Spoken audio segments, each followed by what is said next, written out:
Welcome to Sri Venkateswara College of Arts and Science, Amalapuram, affiliated to Adikavi Nannaya University, Rajamahendravaram. My name is K. Venkatesh, lecturer in economics. Today I will explain second semester BCom and BA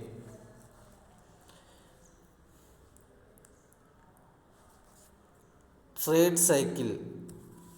already last క్లాస్లో మనం pages of trade cycle చెప్పుకున్నాము.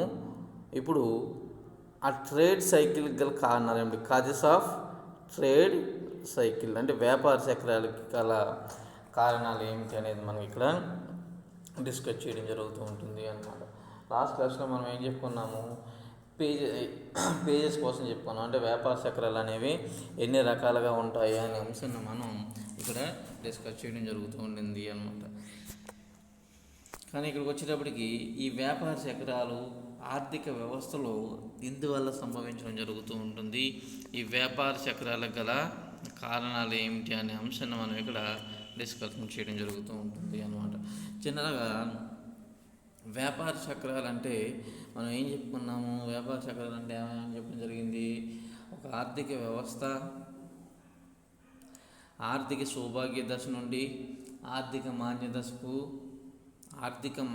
నుండి ఆర్థిక సౌభాగ్య దశకు ఒక ఆర్థిక వ్యవస్థ మార్పు చెందుతూ ఉండటాన్ని మనకి వ్యాపార చక్రాలు అని చెప్పేసి మనం చెప్పడం జరుగుతూ ఉంటుంది అనమాట. అంటే ఆర్థిక వ్యవస్థ, ఏ ఆర్థిక వ్యవస్థ కూడా ఈ వ్యాపార చక్రాలు ఏవైతే మనం 4 దశలు చెప్పుకున్నామో ఏ ఒక దశ కూడా దీర్ఘకాలం పాటు ఉండే అవకాశం ఉంటుందా అంటే ఏ ఒక దశ కూడా దీర్ఘకాలం పాటు ఉండదు అనమాట. ఎందుకు ఉండదని చెప్తూ ఉంటాము, ఒక దశ తర్వాత వేరొక దశ సంభవిస్తూనే ఉంటుంది. అంటే ఒక దశ దీర్ఘకాలం పాటు అభివృద్ధి చెందిన దేశంగానూ ఉండదు, ఒకటి దీర్ఘకాలం పాటు వెనకబడిన దేశంగానూ ఉండదు, ఆర్థిక మాన్య పరిస్థితులు ఎదుర్కొంటూనూ ఉండే అవకాశం అనేది ఉండదు అన్నమాట. అంటే ఒక దశ తర్వాత ఒక దశ అలా సంభవిస్తూనే ఉంటూ ఉంటాయి అన్నమాట. సో ఈ వ్యాపార చక్రాలన్నీ కూడా తాత్కాలికమైనవని మనం చెప్పడం జరుగుతూ ఉంటుంది అన్నమాట. సో ఈ వ్యాపార చక్రాల కారణాలు, అనేక కారణాలను ఈవెన్ కొంతమంది ఆర్థికవేత్తలు, అలానే స్టాక్ బ్రోకర్లు, మేధావులు, ఫిలాసఫర్స్, వీళ్ళందరూ కూడా అనేక రకాల కారణాలు మనకి వ్యాపార చక్రాల గల కారణాలను వివరించి చెప్పడం జరిగింది అన్నమాట. సో ఆ కారణాలను మనం ఎన్ని రకాలుగా పేర్కొనడం జరుగుతూ ఉంటుందంటే 2 రకాలుగా చెప్పడం జరుగుతూ ఉంటుంది అన్నమాట. దాంట్లో ప్రధానంగా ఒకటి internal factors, external factors. External factors అంటే బహిర్గత కారకాలు, ఇంటర్నల్ ఫ్యాక్టర్స్ అంటే అంతర్గత కారకాలు అన్నమాట. అంటే ఆర్థిక వ్యవస్థను ప్రభావితం చేసేటటువంటి కారకాలు. ఈ ఆర్థిక వ్యవస్థను ప్రభావితం చేసే ఈ కారకాల కారణంగానే ఆర్థిక వ్యవస్థలో మనకి ఈ వ్యాపార సంబంధమైనటువంటి ఒడిదుడుకులు అనేవి సంభవించడం జరుగుతూ ఉంటుందని చెప్తూ ఉంటాము అన్నమాట. దీంట్లో మనం చూసినప్పుడు ఫస్ట్ వచ్చి ఆర్థిక వ్యవస్థలో ఫస్ట్ బహిర్గత కారకాలు ఏమిటి అంటే వ్యాపార చక్రాలు సంభవించడానికి కారణమైనటువంటి ఆర్థిక వ్యవస్థలో సంభవించే బహిర్గతమైనటువంటి కారకాలు ఏమిటి, ఎక్స్టర్నల్ ఫ్యాక్టర్స్ ఏమిటి అనేది మనం చూసినట్లయితే చూడండి ఏమిటనేవి. ఆర్థిక వ్యవస్థ వెలుపల నుండి ప్రేరేపించే కారకాల వలన, అంటే అవుట్ సైడ్ నుండి అన్నమాట. ఆర్థిక వ్యవస్థ వెలుపల నుండి ప్రేరేపించే కారకాల వలన వ్యాపార చక్రాలు అనేవి సంభవించడం జరుగుతూ ఉంటుంది. ఆర్థిక వ్యవస్థ వెలుపల నుంచి ప్రేరేపించే కారకాల వలన వ్యాపార చక్రాలు అనేవి సంభవించడం జరుగుతూ ఉంటుంది అన్నమాట. ఇవి ఆర్థిక వ్యవస్థలో అంతర్భాగం కానప్పటికీ వీటి వలన ఆర్థిక కార్యకలాపాలలో ఒడిదుడుకులు ఏర్పడుతూ ఉంటాయని చెప్తూ ఉంటాము అన్నమాట. అంటే ఈ ఫ్యాక్టర్స్ వల్ల ఆర్థిక వ్యవస్థను డైరెక్ట్గా అంతగా అంతర్భాగం కానప్పటికీ కూడా వీటి ఇన్ఫ్లుయెన్స్ వల్ల ఖచ్చితంగా ఆర్థిక వ్యవస్థలో అప్ అండ్ డౌన్స్ అనేవి మనం ఫేస్ చేయడం జరుగుతూ ఉంటుందని చెప్తూ ఉంటాము అన్నమాట.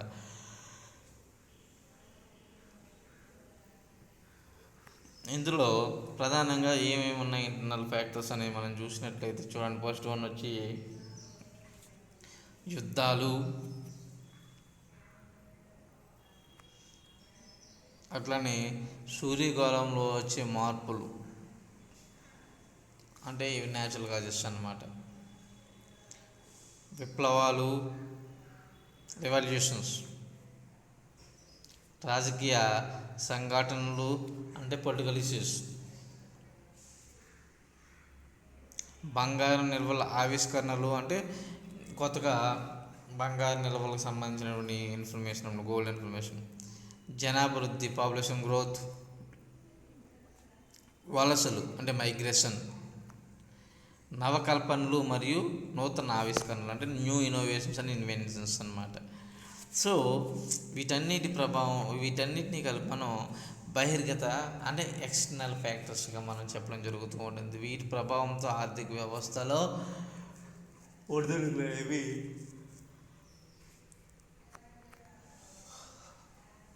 సంభవించడం జరుగుతూ ఉంటుంది అన్నమాట.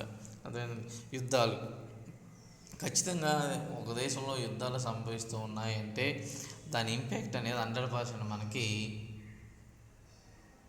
దాని ప్రభావం ఆ దేశ ఆర్థిక వ్యవస్థ పైన ఉంటుంది అన్నమాట. అంటే యుద్ధాలు జరుగుతూ ఉన్నప్పుడు ఖచ్చితంగా దాని ప్రభావం ఆ దేశ ఆర్థిక వ్యవస్థ పైన ఉంటుంది. భారతదేశం అనేక రకాలైనటువంటి అనేక దేశాలతో ఇప్పుడు పాకిస్తాన్తో ఉండొచ్చు, చైనాతో ఉండొచ్చు, యుద్ధాలు చేసినప్పుడు దాని ప్రభావం ఖచ్చితంగా దేశ ఆర్థిక వ్యవస్థ పైన అత్యధిక సంఖ్యలో దాని ప్రభావం అనేది చూపించడం జరుగుతూ ఉంటుంది అన్నమాట. ఎక్కడైనా కాదు, ఏ దేశంలో అయినా కానీ, ఏ దేశ ఆర్థిక వ్యవస్థ పైన అయినా కానీ ఖచ్చితమైనటువంటి ఇంపాక్ట్ అనేది ఈ యుద్ధాల వల్ల జరుగుతూ ఉంటుంది అన్నమాట. అట్లనే సన్ స్పాట్స్ అంటే సూర్యకాలంలో వచ్చేటటువంటి మచ్చలు అన్నమాట, సన్ స్పాట్స్. సో వీటి వల్ల కూడా మనకి ఈవెన్ మన ఆర్థిక వ్యవస్థను ఇంపాక్ట్ చూపించేటటువంటి అంశాలు అన్నమాట. అట్లనే రెవల్యూషన్స్, విప్లవాలు అనేవి కూడా ఆర్థిక వ్యవస్థను ప్రభావితం చేసేటటువంటి ఎక్స్టర్నల్ ఫ్యాక్టర్స్ అన్నమాట. విప్లవాలు అంటే ఇంటర్నల్గా జరిగేటటువంటి ఇష్యూస్ అవి ఉండొచ్చు, అంటే ఈవెన్ సివిల్ వార్స్ అవి ఉండొచ్చు. సో ఇవన్నీ కూడా మన అంటే దేశం లోపల జరిగేటువంటి ఇంటర్నల్ వార్స్ అవి ఉండొచ్చు. అట్లానే ఇప్పుడు ఎగ్జాంపుల్ మనకి సిరియాలో జరిగేటువంటి ఇష్యూ అవి ఉండొచ్చు, లేదా పాలస్తీనా ఇజ్రాయిల్ ఇష్యూస్ అవి ఉండొచ్చు. ఇటువంటివన్నీ కూడా మనకి, లేదా ఇనీషియల్ డేస్ స్టార్టింగ్ పీరియడ్లో మనకి ఈవెన్ సోషలిస్ట్ క్యాపిటలిస్ట్ ఇష్యూస్ అవి ఉండొచ్చు. ఇవన్నీ కూడా మనకి రెవల్యూషన్స్గానే మనం చెప్తూ ఉంటాము. దీన్ని కూడా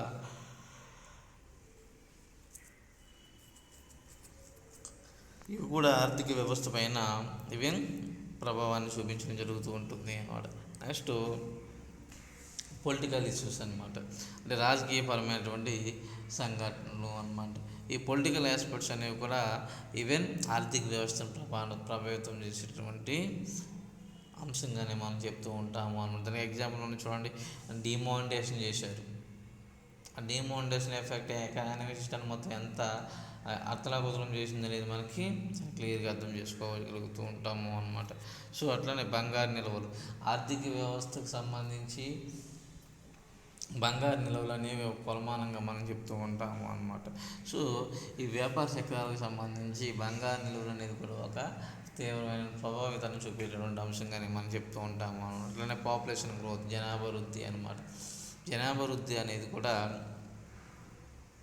వ్యాపార చక్రాలను ప్రభావితం చేసేటటువంటి అంశంగానే మనం చెప్తూ ఉంటాము అన్నమాట. అట్లనే మైగ్రేషన్స్ అంటే వలసలు అంటే ఎట్లా ఉంటూ ఉంటాయంటే, ఒక ప్రాంతం నుండి వేరే ప్రాంతానికి మనం మైగ్రేట్ అయి వెళ్ళిపోతే దాన్ని వలస అని చెప్తూ ఉంటాం. అంటే ఊరు వెళ్తే కాదు, ఇప్పుడు ఎగ్జాంపుల్ మనకి చుట్టాల ఇంటికి వెళ్తే అది మైగ్రేషన్ అయిపోదు. మైగ్రేషన్ అంటే నువ్వు బెటర్ లివింగ్ కండిషన్స్ కోసం ఉండొచ్చు, లేదా ఈవెన్ ఎంప్లాయ్మెంట్ కోసం ఉండొచ్చు. ఏదో ఒక పర్పస్ మీద ఒక ప్లేస్ నుండి వేరే ప్లేస్కి అప్రాక్సిమేట్లీ 6 months అబౌవ్ ఆ పర్టికులర్ ప్లేస్లో మనం మైగ్రేట్ అయ్యి వెళ్ళిపోతూ ఉన్నట్లయితే దాన్ని మైగ్రేషన్ కింద మనం చెప్పాలి అనమాట. నువ్వు పుట్టిన ప్రాంతం నుండి వేరే ప్రాంతానికి 6 నెలల కంటే ఎక్కువ నివాసం ఉండేందుకు ఆ ప్రాంతం వెళ్ళినట్లయితే దాన్ని మనం మైగ్రేషన్ అని చెప్తూ ఉంటాము అన్నమాట. సో ఇండియాలో ఈ మైగ్రేషన్, ఇండియా లాంటి అభివృద్ధి చెందుతున్న దేశాలు, ఇండియా అంటే ఇండియానే కాదు, జనరల్గా మైగ్రేషన్ అనేది మనం ఎక్కువగా చూస్తూ ఉంటాం. ఒక ప్రాంతం నుండి వేరే ప్రాంతానికి జనాలు మైగ్రేట్ అయి వెళ్ళిపోవడం అనేది మనం చూస్తూనే ఉంటాము అన్నమాట. అట్లనే నెక్స్ట్ వచ్చి నవకల్పనలు మరియు ఆవిష్కరణలు. నవకల్పనలు అంటే వీటిని మనం నవకల్పనలు అని చెప్పడం జరుగుతూ ఉంటుంది. అంటే నవకల్పనలు అంటే నూతన ఆవిష్కరణలు అని అర్థము అన్నమాట. అంటే న్యూ ఇన్వెన్షన్స్, న్యూ ఇన్నోవేషన్స్ అని అర్థం. నవకల్పనలు అంటే అర్థం ఏమిటంటే new inventions and new innovations అని అర్థము అన్నమాట. సో ఈ నవకల్పనలు ప్రవేశపెట్టడం వల్ల ఖచ్చితంగా ఆర్థిక వ్యవస్థలో ఈవెన్ ఖచ్చితమైనటువంటి మార్పులు రావడానికి అవకాశం అనేది ఏర్పడుతూ ఉంటుంది అన్నమాట. అదే న్యూ ఇన్నోవేషన్స్ ఇంప్లిమెంట్ చేసినట్లయితే ఆర్థిక వ్యవస్థలో అనేక రకాలైనటువంటి మార్పులు సంభవించడానికి అవకాశం అనేది ఏర్పడుతూ ఉంటుంది అన్నమాట.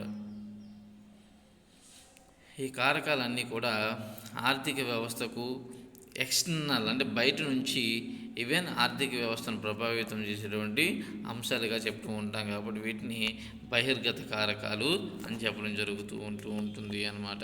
అదేవిధంగా ఈ బహిర్గత కారకాల వలన సాధారణంగా ఆర్థిక కార్యకలాపాలలో ఒడిదుడుకులు సంభవించి వ్యాపార చక్రాలు ఏర్పడతాయని కొందరు ఆర్థికవేత్తలు పేర్కొనడం జరిగింది అన్నమాట. ఉదాహరణకు సూర్యగోళంలో మచ్చల వలన వాతావరణంలో మార్పులు వచ్చి వర్షాలు తగ్గుముఖం పట్టినప్పుడు పంటల ఉత్పత్తి అనేది క్షీణించడం జరుగుతూ ఉంటుంది. ఉత్పత్తి క్షీణత వలన వినియోగము మరియు పెట్టుబడిపై ప్రతికూల ప్రభావం అనేది పడుతూ ఉంటుందని చెప్తూ ఉంటాము. అలాగే నూతన ఉత్పత్తి ప్రక్రియలను ఆర్థిక వ్యవస్థ ప్రవేశపెట్టినప్పుడు అంటే నూతన ఉత్పత్తి ప్రక్రియలు అంటే ఏమని చెప్పుకుంటాము, నవకల్పనలు అన్నమాట.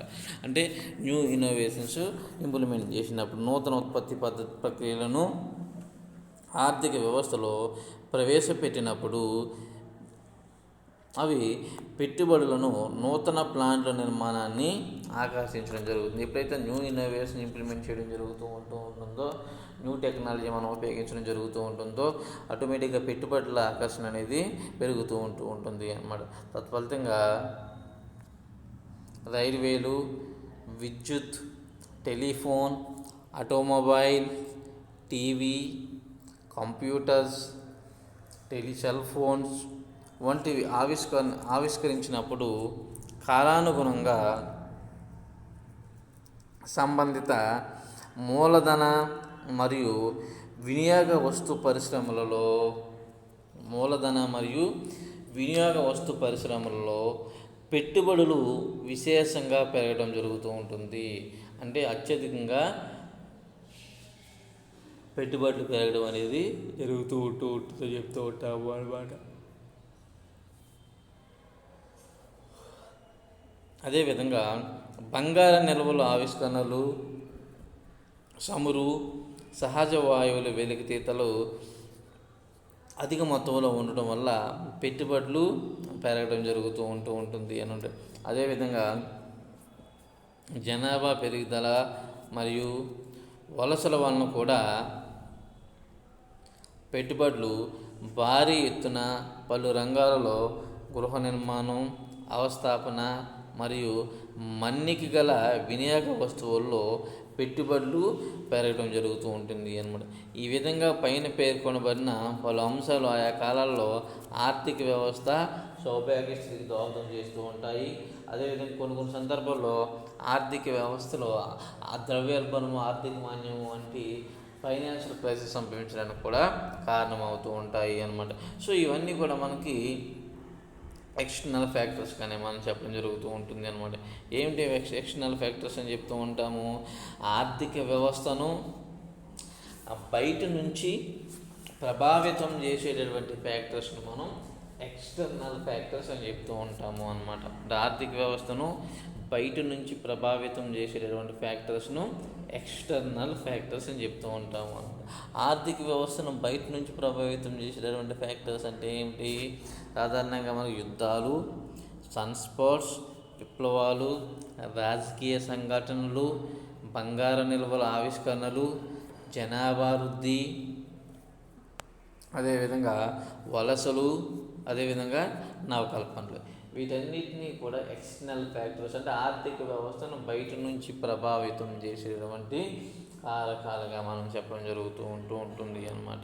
అర్థమైందండి. ఇప్పుడు అసలు ఇంటర్నల్ ఫ్యాక్టర్స్, అంతర్గత కారకాలు ఏమిటి అనేది మనం చూసినట్లయితే అసలు అంతర్గత కారకాలు అంటే ఏమిటి అనేది ఫస్ట్ మనం తెలుసుకోవాలి అన్నమాట. ఆర్థిక వ్యవస్థలో అంతర్గతంగా నెలకొని ఉన్న పరిస్థితులు స్వయంచాలకంగా పనిచేస్తూ,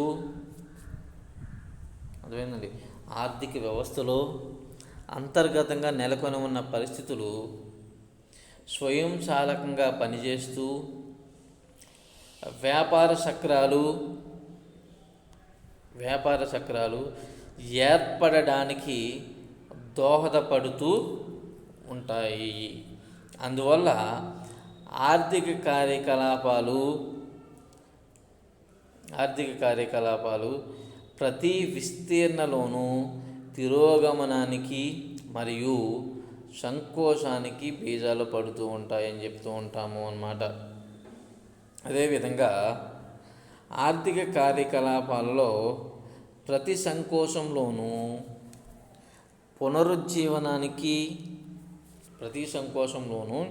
పునరుజ్జీవనానికి మరియు విస్తరణకు బీజాలు పడుతూ ఉంటాయని చెప్తూ ఉన్నాం. ప్రతి ఆర్థిక వ్యవస్థలో ప్రతి సంకోచంలోనూ కూడా పునరుజ్జీవనానికి మరియు విస్తరణకు కూడా బీజాలు పడుతూ ఉంటాయని చెప్తూ ఉంటాము అన్నమాట. ఈ ప్రక్రియ నిర్దిష్ట కాలాంతరం అంటూ ఏమీ లేకుండా పునరావృతమవుతూ, అంటే ఎప్పటికప్పుడు రీసైకిల్ అవుతూ పూర్తిగా సక్రమంగా కొనసాగుతూ ఉంటుంది అని చెప్తూ ఉంటాము అనమాట. అందుకనే ఇవి ఒక వ్యాపార చక్రాలకు అని చెప్తూ ఉంటాం ఏమని, ఒక ఆది అంతమో లేనటువంటి ఒక చక్రం వలె వ్యాపార చక్రాలు అనేవి పరిభ్రమిస్తూ ఉంటాయి అని చెప్తూ ఉంటాము అన్నమాట. హెబర్లర్ అనే ఆర్థికవేత్త అంతర్గత కారకాలను ద్రవ్య మరియు ద్రవ్యత కారకాలుగా విభజించడం జరిగింది.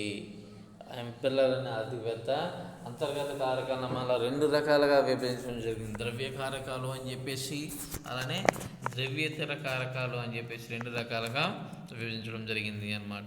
అసలు ద్రవ్య కారకాలు అంటే ఏమిటని చూడండి. ఫస్ట్ వచ్చేటప్పటికి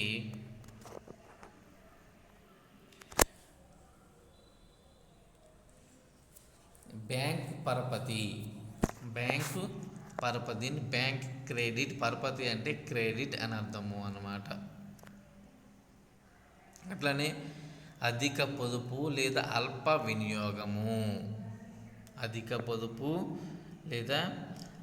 వినియోగము. నెక్స్ట్ 3 అధిక పెట్టుబడి.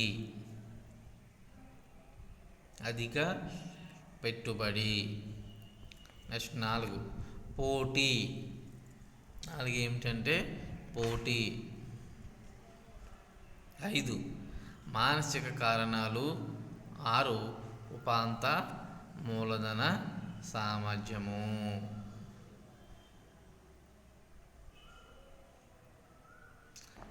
ఇవన్నీ కూడా మనకి అంతర్గత కారకాలుగానే చెప్పడం జరుగుతూ ఉంటుంది అన్నమాట. సో ఈ చూడండి, ఫస్ట్ వచ్చేటప్పటికి బ్యాంకు పరపతి.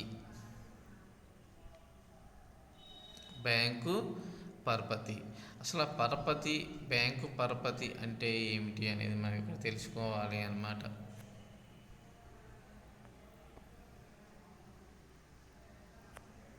ఓకే. హార్ట్రే మరియు ఫ్రీడ్మాన్ వంటి ఆర్థికవేత్తలు వీళ్ళని ద్రవ్యవాదులు అని చెప్తూ ఉంటాము అనమాట. హార్ట్రే మరియు ఫ్రీడ్మన్ వీళ్ళిద్దరూ కూడా ఆర్థికవేత్తలు అనమాట, ఎకనమిస్టులు అని చెప్తూ ఉంటాము. హార్ట్రే మరియు ఫ్రీడ్మన్. హార్ట్రే మరియు ఫ్రీడ్మన్ వంటి ద్రవ్య ఆర్థికవేత్తలు వ్యాపార చక్రాలను ప్రధానంగా ద్రవ్య సంబంధమైన దృగ్విషయంగా పేర్కొనడం జరిగింది. అంటే ద్రవ్య సంబంధమైన ప్రధానమైన అంశంగా మనం వ్యాపార చక్రాలను హార్ట్రే మరియు ఫ్రీడ్మన్ అంటే ఆర్థికవేత్తలు పేర్కొనడం జరిగింది అన్నమాట. హార్ట్రే ప్రకారం బ్యాంకు పరపతిలో వచ్చే హెచ్చుతగ్గులు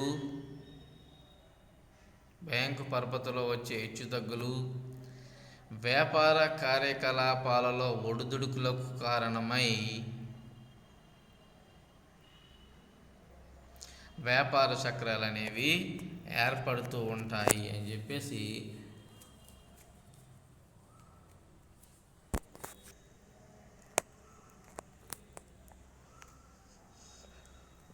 హార్ట్రే చెప్పడం జరిగింది అన్నమాట.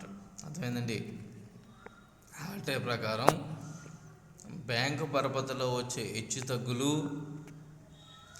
వ్యాపార కార్యకలాపాలలో ఒడిదుడుకులకు కారణమై వ్యాపార చక్రాలు అనేవి ఏర్పడతాయి.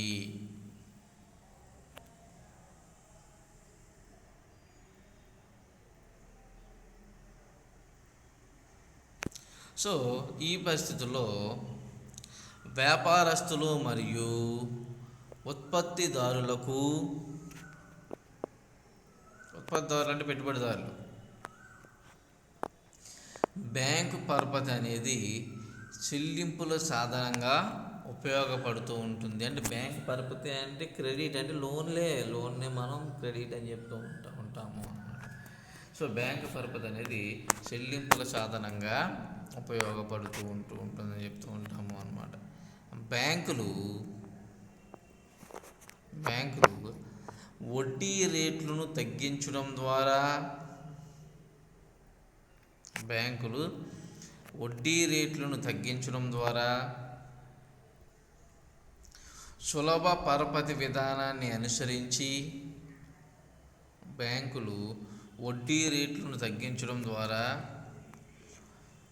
సులభ పరపతి విధానాన్ని అనుసరించి ద్రవ్య సప్లైని పెంచడం జరుగుతూ ఉంటుంది.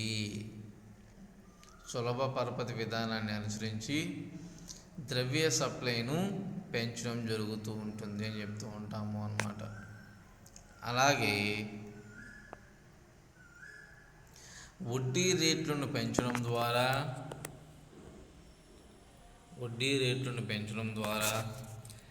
ద్రవ్య సప్లైని తగ్గించడం జరుగుతూ ఉంటుంది.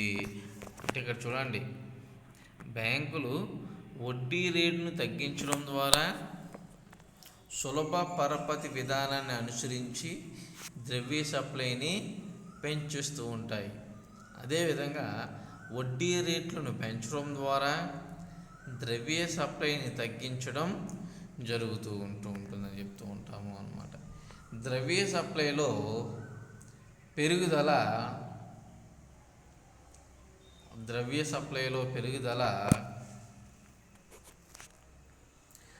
ఆర్థిక సౌభాగ్యానికి దోహదం చేయగా ద్రవ్య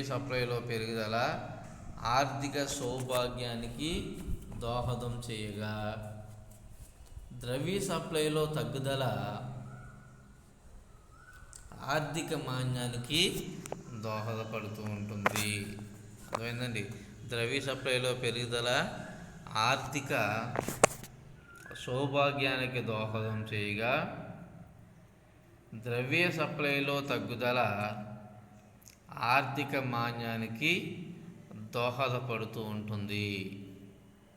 ఈ విధంగా బ్యాంకులు తమ బ్యాంకు పరపతి ద్వారా ద్రవ్య సప్లైలో మార్పులు ప్రవేశపెట్టి వ్యాపార చక్రాలకు కారణమవుతూ ఉంటాయి అని చెప్పేసి ఆర్థికవేత్తల యొక్క అభిప్రాయము.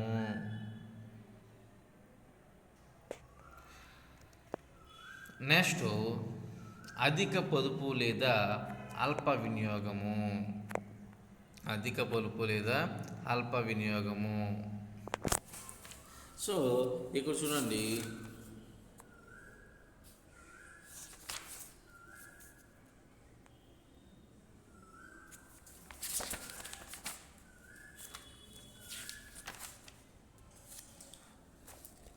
హబ్సన్ ఫాస్టర్, అక్కడ సరిగ్గా కనిపించలేదు ఒకసారి, అంటే హబ్సన్ అనే ఆర్థికవేత్త, ఫాస్టర్ అనే ఆర్థికవేత్త, మరియు డగ్లస్ అనే ఆర్థికవేత్త. అంటే హబ్సన్, ఫాస్టర్ మరియు డగ్లస్ వంటి ఆర్థికవేత్తలు వ్యాపార చక్రాలు అధిక పొదుపు లేదా అల్ప వినియోగం కారణంగా ఏర్పడతాయని చెప్పేసి వివరించడం జరిగింది అన్నమాట. అర్థమైందండి. హబ్సన్, ఫాస్టర్ మరియు డగ్లస్ వంటి ఆర్థికవేత్తలు వ్యాపార చక్రాలు అధిక పొదుపు లేదా అల్ప వినియోగం కారణంగా వ్యాపార చక్రాలు అనేవి ఏర్పడుతూ ఉంటాయి అని చెప్పేసి వివరించడం జరిగింది అన్నమాట. ఇక్కడ చూడండి, వారి ప్రకారం ఆదాయము మరియు సంపద పంపిణీలో ఉండే అసమానతలు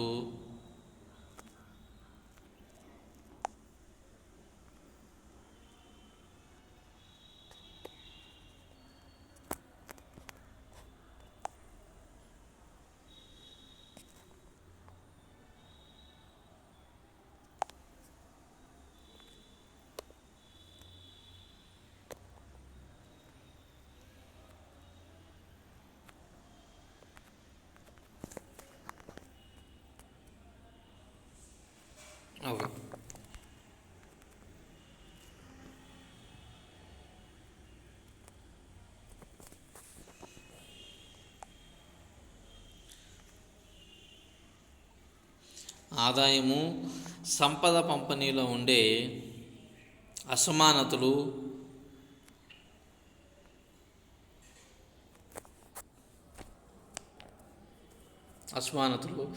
దేశంలో ఆర్థిక మాంద్య పరిస్థితులకు దోహదపడుతూ ఉంటాయి. అందువల్ల సమాజంలో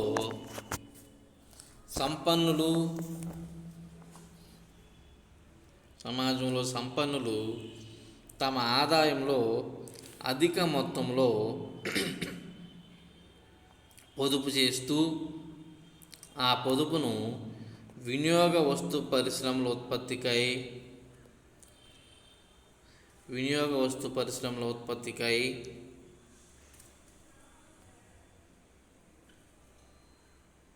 పెట్టుబడి చేయడం జరుగుతూ ఉంటుంది. అదేవిధంగా మరొక వైపు పేదవారు తక్కువ వేతనాల వలన ఆదాయం తక్కువగా ఉంటుంది. దానివలన వినియోగ వస్తువులకు డిమాండ్ తక్కువగా ఉంటుంది. దానివలన వినియోగం తక్కువ అవుతూ ఉంటుంది. ఈ విధంగా అధిక పొదుపు ఆర్థిక వ్యవస్థలో వినియోగ వస్తువుల ఉత్పత్తిని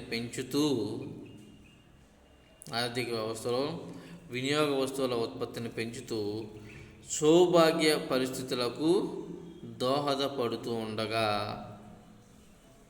తక్కువ వేతనాల వలన అల్ప వినియోగం వలన వినియోగ వస్తువుల డిమాండ్ తక్కువగా ఉంటుంది.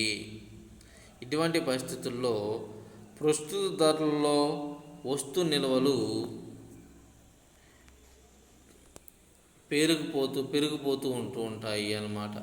తద్వారా ధరలు తగ్గించడం ప్రారంభం అవుతూ ఉంటుంది. ధరలు తగ్గించడం వల్ల ఉత్పత్తిదారుల ఆదాయం కూడా తగ్గుతూ ఉంటుంది. అంతిమంగా ఈ పరిణామాల ఆర్థిక మాంద్యానికి దారితీయటం జరుగుతూ ఉంటుంది అని మనం చెప్పడం జరుగుతూ ఉంటుంది అన్నమాట. నెక్స్ట్ వచ్చేటప్పటికి అధిక పెట్టుబడి, ఓవర్ ఇన్వెస్ట్మెంట్. అధిక పెట్టుబడి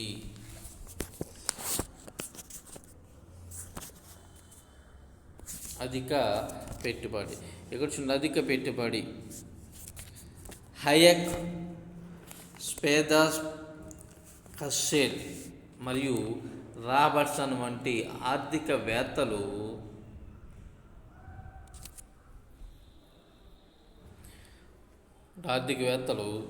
వ్యాపార చక్రాలు రావడానికి అధిక పెట్టుబడిని కారణంగా పేర్కొనడం జరిగింది అనమాట. వ్యాపార చక్రాలు అనేది సంభవించడానికి కారణం ఏమిటి? అధిక పెట్టుబడి అని చెప్పేసి చెప్పడం జరిగింది అన్నమాట.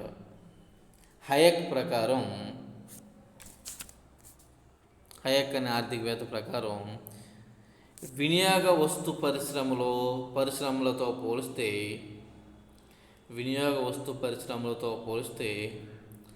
మూలధన వస్తు పరిశ్రమలకు బ్యాంకు పరపతి అధికంగా లభించడం వలన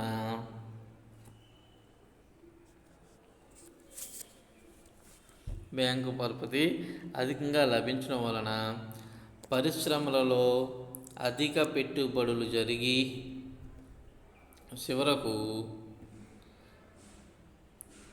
అది ఆర్థిక మాంద్యానికి దోహదపడుతూ ఉంటుంది.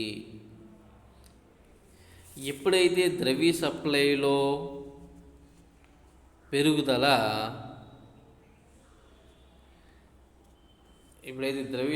పెరుగుదల స్వచ్ఛంద పొదుపును పెంచుతూ ఉంటుందో అది పెట్టుబడుల్లో పెరుగుదలకు దారితీసి ఆర్థిక విజృంభణకు దోహదపడుతూ ఉంటుంది. అంటే ఆర్థిక అభివృద్ధికి లేదా ఆర్థిక సౌభాగ్యానికి దోహదపడుతూ ఉంటుంది అని చెప్తూ ఉంటాము అన్నమాట. అయితే బ్యాంకులు పొదుపు తక్కువగా ఉండటం వలన ఎక్కువ కాలం పరపతి ద్వారా ద్రవ్య సప్లైని పెంచలేవు. అందువల్ల అంటే ఏమి లేదు, ఇక్కడ బ్యాంకులు పరపతిని పెంచాలి అంటే ప్రజల యొక్క పొదుపు ఎక్కువగా ఉండాలి. ప్రజల పొదుపు పెరిగినప్పుడే సేవింగ్స్ ఎప్పుడైతే పెరుగుతూ ఉంటాయో, సేవింగ్స్ పెరిగినప్పుడే అక్కడ మనకి పరపతి అనేది క్రియేట్ చేయడానికి అవకాశం ఉంటుంది బ్యాంకులు అనేవి అనమాట. సేవింగ్స్ లేకుండా పరపతి క్రియేట్ చేసే పాసిబిలిటీ బ్యాంకులకు ఉండదు అనమాట. సో అందుకని చెప్పేసి పొదుపు తగ్గుతూ ఉంటుంది కాబట్టి ఇక్కడ బ్యాంకులు పరపతిని పెంచే అవకాశం అనేది ఉండదు అన్నమాట. సో ఎప్పుడైతే పరపతి అనేది బ్యాంకుల దగ్గర పొదుపు తక్కువగా ఉంటుందో పరపతి అనేది పెంచలేవు కాబట్టి బ్యాంకు పరపతి అనేది తగ్గిపోతూ ఉంటుంది. అంటే బ్యాంకులు అప్పు ఇచ్చే సామర్థ్యం అనేది తగ్గిపోతూ ఉంటుంది అన్నమాట. దాని కారణంగా ఉత్పత్తి తగ్గి ఆర్థిక మాంద్యానికి దారితీయటం జరుగుతూ ఉంటుంది అన్నమాట. అర్థమైందండి? సో ఉత్పత్తి తగ్గి ఆర్థిక మాంద్యానికి దారితీయడం జరుగుతూ ఉంటుంది. సో అదేవిధంగా బ్యాంకు పరపతి కూడా తగ్గిపోవడం జరుగుతూ ఉంటుంది అన్నమాట. దాని కారణంగా ఆర్థిక మాంద్యము సంభవిస్తూ ఉంటుంది అన్నమాట. ఈ విధంగా మూలధన వస్తు పరిశ్రమలలో అధిక పెట్టుబడుల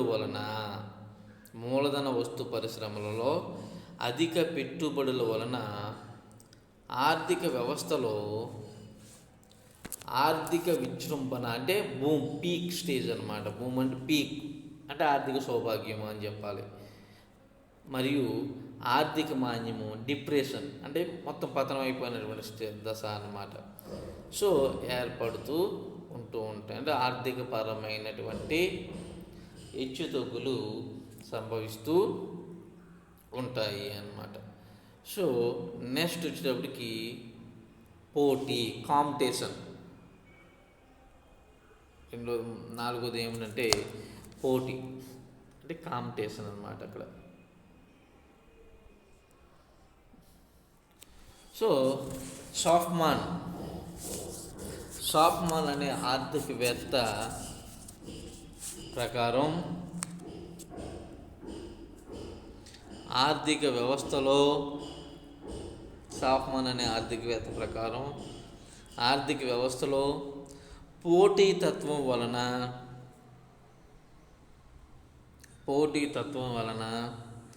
అధిక ఉత్పత్తి జరిగి అది అంతిమంగా సంక్షోభానికి దారితీసి వ్యాపార చక్రాలు ఏర్పడడానికి కారణమవుతూ ఉంటుంది అని చెప్పేసి షాఫ్మాన్ అనే ఆర్థికవేత్త యొక్క అభిప్రాయము అన్నమాట. అర్థమైందండి. షాఫ్మాన్ ప్రకారం ఏం చెప్పాడు?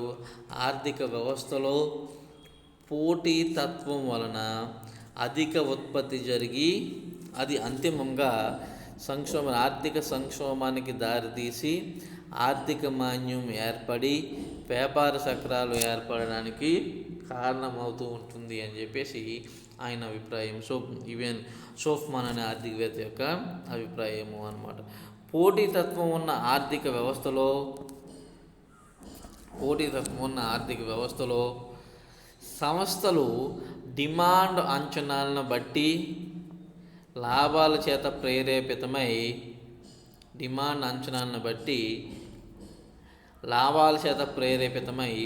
ఉత్పత్తిని పెంచడం జరుగుతూ ఉంటుంది. లాభాలను బట్టి ఉత్పత్తిని పెంచడం జరుగుతూ ఉంటుంది అని చెప్తూ ఉంటాం. అధిక లాభాలు నూతన సంస్థలను పరిశ్రమలోకి ప్రవేశించేటట్లు చేస్తాయి. అధిక లాభాలు అనేవి నూతన సంస్థలను పరిశ్రమలోకి ప్రవేశించేటట్లు చేస్తూ ఉంటాయని చెప్తూ ఉంటాం అన్నమాట. దీనివలన ఉత్పత్తి పెరిగి ఆర్థిక కార్యకలాపాలు పెరిగి సౌభాగ్య స్థితి ఏర్పడుతూ ఉంటుంది. అంటే పీక్ స్టేజ్ అనమాట. బూమ్ అంటే సౌభాగ్య స్థితి ప్రారంభమవుతూ ఉంటుంది. ఈ పోటీతత్వం మరియు లాభాల వలన సంస్థలు ఉత్పత్తిని అధికం చేయటంతో మార్కెట్లో అధిక ఉత్పత్తి జరిగి వస్తు నిల్వలు పెరిగి ధరలు తగ్గుదలకు దారితీయటం జరుగుతూ ఉంటుంది. అదే సమయంలో అధిక ఉత్పత్తి చేసి అధిక లాభాలను పొందాలని పోటీ ఉత్పత్తిదారుల మధ్య ఏర్పడి ఉత్పత్తి కారకాలకు డిమాండ్ పెరుగుతూ ఉంటుంది. దీనివలన ఉత్పత్తి కారకాలను సొంతం చేసుకోవడానికి ఉత్పత్తిదారులు వాటి ధరలను పెంచడం జరుగుతూ ఉంటుంది. తద్వారా ఉత్పత్తి వ్యయం పెరుగుతూ ఉంటుంది. ఒకవైపు వస్తు నిల్వలు పెరిగి ధరలు తగ్గటము, మరొక వైపు ఉత్పత్తి వ్యయం పెరగటము ఏకకాలంలో సంభవించడం వలన లాభాలు తగ్గి ఆర్థిక మాన్యానికి దారితీయటం జరుగుతూ ఉంటుంది. ఇవి అంతర్గత కారకాలలో ఆర్థిక పరమైనటువంటి కారకాలుగా మనం చెప్తాం. అంటే ద్రవ్య కారకాలుగా చెప్తూ ఉంటాం. ఏమిటి ద్రవ్య కారకాలు? ఈ 4 కారకాలు ఏమిటి? బ్యాంకు పరపతి, అధిక పొదుపు లేదా అల్ప వినియోగము, అంటే over saving or under consumption. అలాగే అధిక పెట్టుబడి, ఓవర్ ఇన్వెస్ట్మెంట్, పోటీ, కాంపిటీషన్, ఉత్పత్తి సంస్థల మధ్య ఉన్నటువంటి పోటీ. అది మానసిక కారకాలు ఏమిటి చూడండి. మానసిక కారకాలు మనకి మానసిక కారకాలకు పెద్ద మనకి ఏమి ఉండదు, బ్రీఫ్గా చెప్పేసుకోవచ్చు మానసిక కారకాలు అంటే ఏమిటి అనేది. సైకలాజికల్ కాజెస్ అన్నమాట మానసిక కారకాలు. అవి ఏమిటి అనేది మనం చూస్తే, ఏసీ పీగు అనే ఆర్థికవేత్త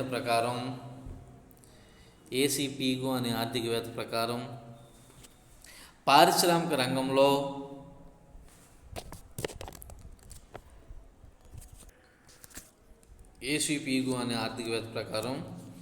పారిశ్రామిక రంగంలో అధిక ఆశావాదం ఓవర్ ఆప్టిమిజం మరియు అధిక నిరాశావాదం ఓవర్ పెసిమిజం వలన ఒడిదొడుకులు ఏర్పడి మార్పులకు దోహదపడుతూ ఉంటాయి.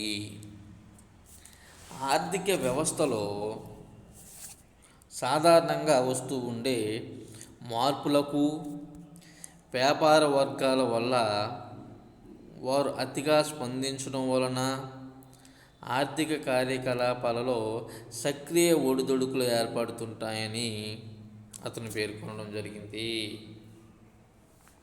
ఆశ నిరాశలతో కూడుకుని ఉన్న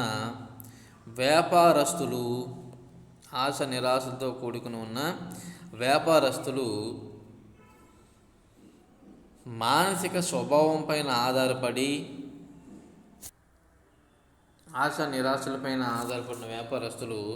మానసిక స్వభావం పైన ఆధారపడి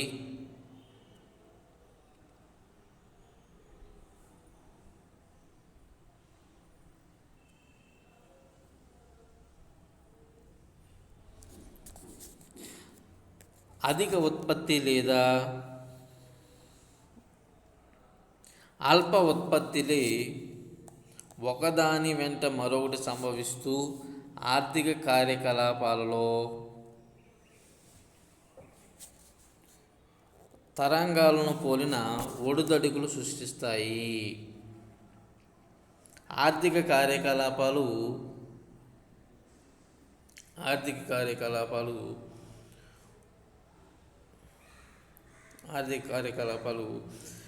ఊపందుకుని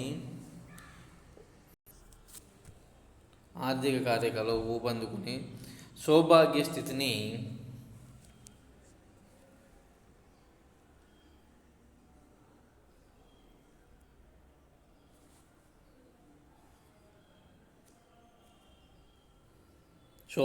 చేరినప్పుడు వ్యాపారులు ఉత్పత్తిదారులు అతి ఆశావాదంతో ఉత్పత్తి అధికం చేస్తారు. ఈ విధంగా చేయడం వలన అధిక ఉత్పత్తికి సరిపడా డిమాండ్ లేకపోవడం వలన వస్తు నిల్వలు పెరిగిపోవడం జరుగుతూ ఉంటుంది అన్నమాట. ఇది ధరల తగ్గుదలకు లాభాల తగ్గుదలకు దారి తీయడం జరుగుతూ ఉంటుంది అన్నమాట.